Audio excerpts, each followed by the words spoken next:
name's Sarah. My brother, I lost my brother, Gareth Llewellyn. He was 33. I lost him. We lost him on the 2nd of September 2016. He was a gentle giant. He really was. Big lad. Just very, very sensitive. Was a deep thinker, always overthought things. He was my little brother.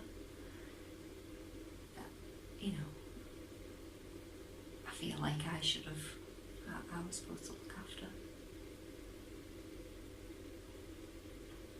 He was really brave as well. You know, he got his degree and he couldn't get a job in science, like he got his degree in science. So he went and did a course in teaching English to children. And he went to South Korea, and just in the middle of South Korea got a job working as a girl and made friends. I made a lot of friends that loved him to bits, and after he died they all came over to see us. Yeah, he was just a gentle giant really. It's just everything's before and after, before Gareth died. It's just, your life is like two separate parts. I don't really know how I got through them. Just minute by minute really, hour by hour, just get through the next day. Wake up, get through that day. It's relief when you get to the end of the day and you start your next day. And it's like that for a long time. I came to SOBs after 3 weeks.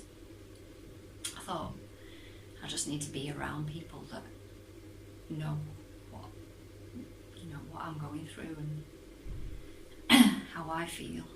And that has really helped me. Because everything's black. Everything is just, there's no light. You can't say a way through it. You think, I can't cope, I'm going to feel like this forever. It's just complete disbelief that this could happen to you, that this has happened to you, and then that feeling of not wanting to tell people what he's done because you don't want them to judge him. The SOBs groups have really, really helped me a lot. I suppose you just gotta keep going. It's the only advice I can give. You keep going through your day, and as hard as it is, you just keep doing what you're doing, and eventually there are little snippets of light that come back into your life, little bits of hope, and you don't feel guilty for laughing or going out and enjoying yourself, whereas at first you can't see, you just can't think straight. I've made a lot of friends through coming here.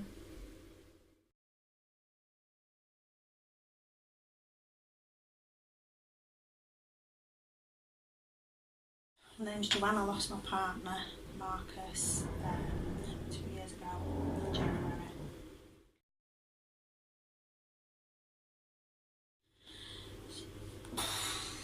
Your world just crumbles, to be honest. You don't know how good you're going to get through each hour. If I'm totally honest with you, then the first year I don't remember much of the early days. You know, you do go over and over, you get yourself in a mess of what did I miss, why didn't I see that.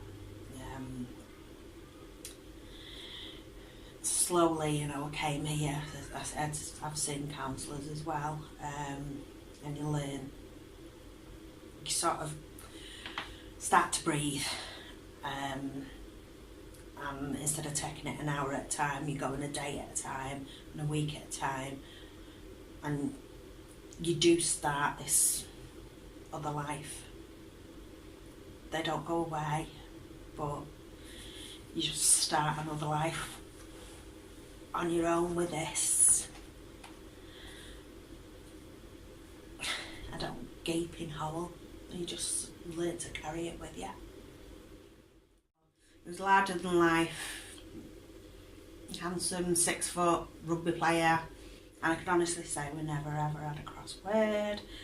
You know, we just used to laugh constantly, and he'd tell me anything, and that's what hurt me so much, because I knew he suffered with depression, and that's what hurt, is that he used to tell me anything and everything. I mean, but he'd light up a room. If he was in a room, he was the joker. He was, you know what I mean? He really was. You know, he was the first one to, you know, be on the dance floor. You know, if there's karaoke, he'd be on that. And really, you know, oh, you know, if there's any games going on, he'd be up for it. But it sounds silly, but he was shy. If he was shy, that's all, like this big persona.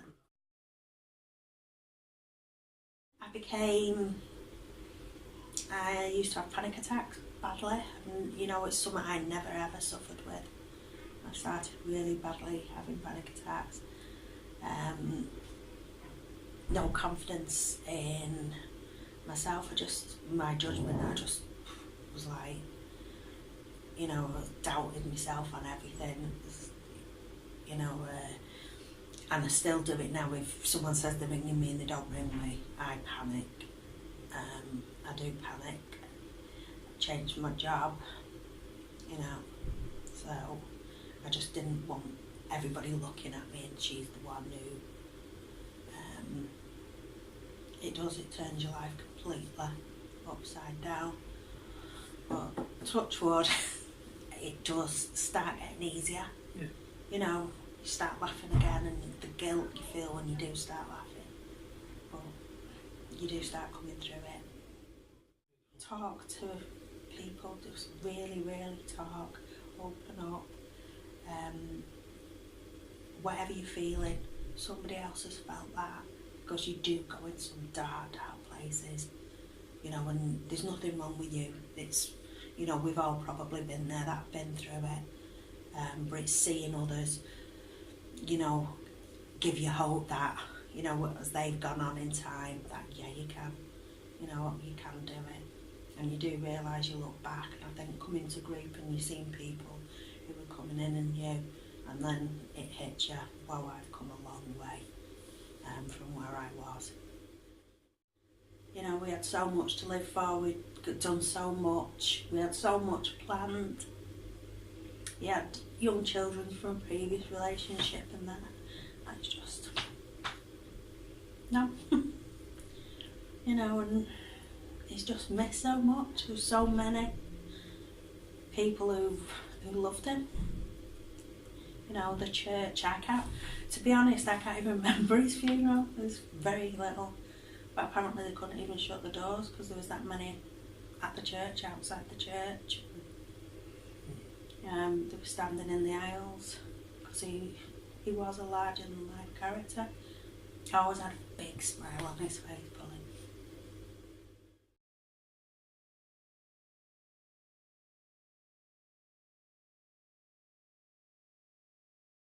My name's Wendy, and I lost my daughter in July of 2016. She was 28. She actually lived with me. Basically, she'd split up from her partner, and she didn't take rejection very well at all, and that was a main problem in life, really. And she just couldn't cope. She was such a beautiful girl. There was over 300 people at the funeral, and how she couldn't have seen that she was so loved. She had no self-worth whatsoever. It's been a very long, hard journey for me. I'm not doing too bad at the minute, but it comes in waves at the moment. First year, maybe the first 2 years, I think I just got through on sheer luck. Obviously the SOBs team have been amazing, really amazing. I've got a lot of my strength from them. I just miss her so much. I really do. She was more than a daughter to me. And we shopped together, we went out for dinner together a lot. I do miss her.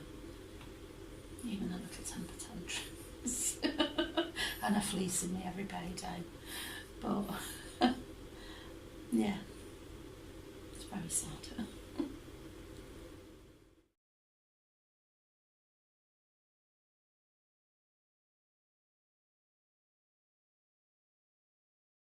My name's Todd Cameron. On July the 19th, 2017, I lost my wife, Jean Cameron. She was only 53. No signs of it, no reason for it. I'll never truly understand it. I remember the next day, and it's something that'll live with me forever. I remember seeing my daughter curled up on the settee, clutching her chest, and she just kept screaming at me, "Make the pain go away." That's all she kept saying, "Make the pain go away." I was angry. Some of the emotions that kick in with it, the anger, the anxiety, the frustration, the realisation, the fear of what am I going to do with this house, what am I going to do with my life, what am I going to do with this job, how can I even attempt to live my life?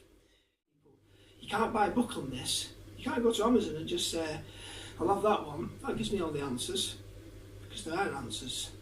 The why question is there forever. She was the most caring person you'll ever meet. She was the most loving person you'll ever meet. She was the most compassionate person you'll ever meet. And all them things, rather ironically, my daughter has got. And that, to be honest, if there's any comfort to be given out of this, yeah, I think my daughter has inherited so many of her mother's strengths. So, that is a positive. And bit by bit, I will find other positives, I will do.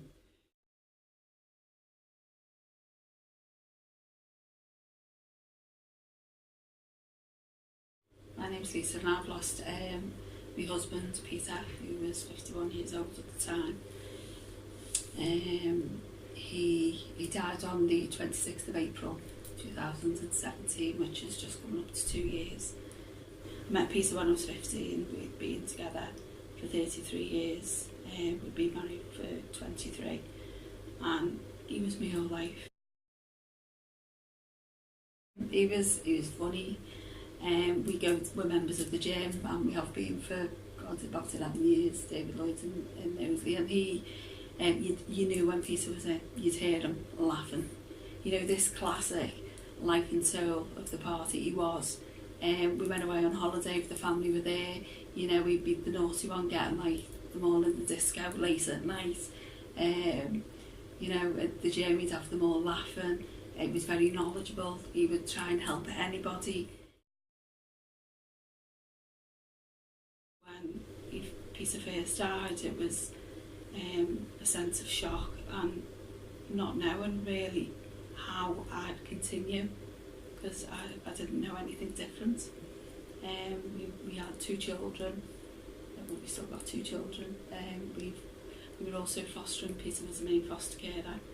And we just had our 5th grandchild, so we have 5 grandchildren as well. It was just totally lost. It was a saviour coming to SOBs, because you see people who are ahead of where you don't think that you can get to, and that gives you hope. Because I suppose what you lose a sense of when you lose someone is you feel lost, but you feel hopeless. So I suppose that gives you a sense of there is that light at the end of the tunnel, and people are there who know what you're going through because they have been there themselves and they're surviving, so I can survive.